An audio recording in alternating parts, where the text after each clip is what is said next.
wilderness. What came into the minds of the biblical authors when they used the term wilderness? That's the important question, and that's what this session is all about.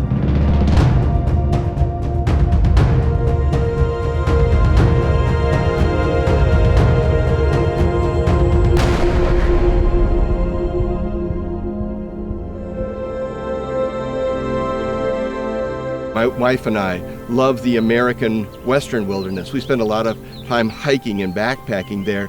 But when I enter my Bible and I think about the idea of wilderness, I have to change the image. And that's what this first session is really about. It's changing our idea of what wilderness is so that it aligns more closely with the idea of wilderness that the biblical authors had. So before we get into any of the Bible stories or any of the Bible texts, we're going to hike up to the top of the ridge behind me, and from there we'll begin talking about 7 qualities of biblical wilderness.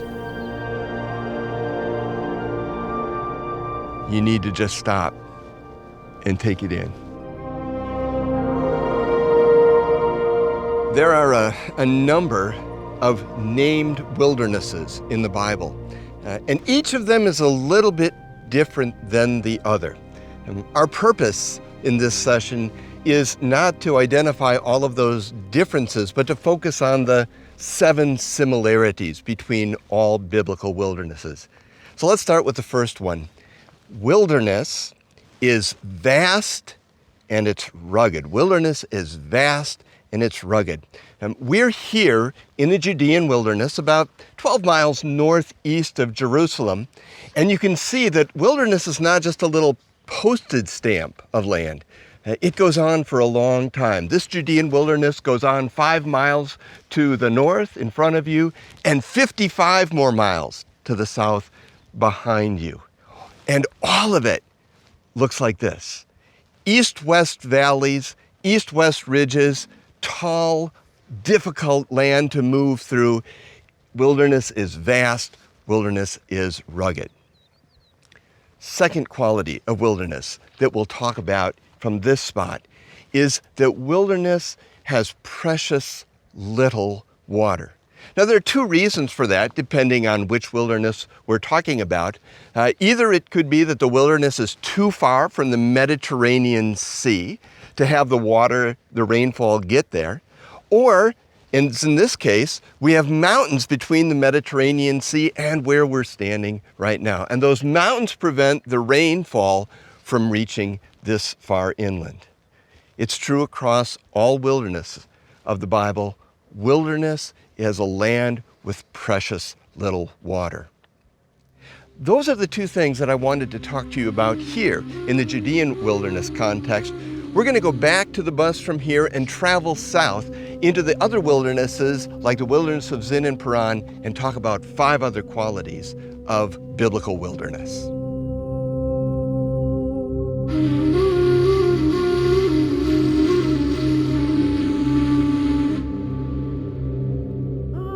As the sun sets and starts getting just a bit colder here, we're here on the north side of the wilderness of Paran in order to talk about the 5 qualities that remain. We're up to number 3, right?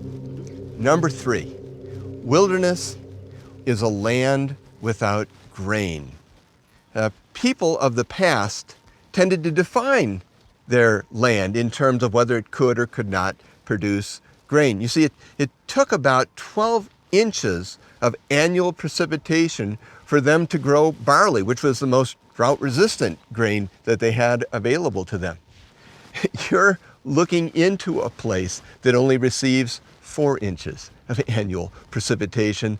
So in terms of rainfall, not a chance. And when you look at the soil quality, you've got 2 strikes against you right there. This wilderness, like all others, is a land without grain. Number 4, wilderness is a land with limited permanent settlement. Limited permanent settlement. That goes hand in hand with grain. You see, people in Bible times consumed a lot of grain. About 1/3 of the ancient diet was grain. And so if they couldn't grow grain in a location, they couldn't really live there very well. The wilderness area, because it's a place that can't grow grain, is also a place with a limited population. Number 5, wilderness is a place with very few travelers. Now think of what travelers need. They need food and water, and they need villages to support them along the way. If you don't have villages in wilderness, it's not a place people wanted to travel. Now, because everybody walked from one place to another, they would want to walk the shortest distance possible, but they often avoided wildernesses completely, taking a longer route because wilderness was just too hostile and didn't have the support mechanisms for them to travel through it. Number 6, wilderness is a land without borders. Well, if you don't have anyone living out here and very few people traveling out here, there's no fighting over whose land belongs to whom. You know that there's lots of Bible passages, particularly at the close of Joshua, which describe territorial boundaries in detail. This is not that place. Wilderness is a land where no one cares about borders, and so wilderness is a land without established borders to it. And finally, number 7, wilderness is a land that lacks everything. Think about the things we've said so far about wilderness. Almost all of our definitions are negative. It's a place without water, without grain, without a permanent population, without travelers, without borders. It's a land that lacks everything. And I think Jeremiah captures it pretty powerfully. I want to read to you the way in which Jeremiah describes the view in front of you. He's talking to the children of Israel about the experience of their ancestors in wilderness.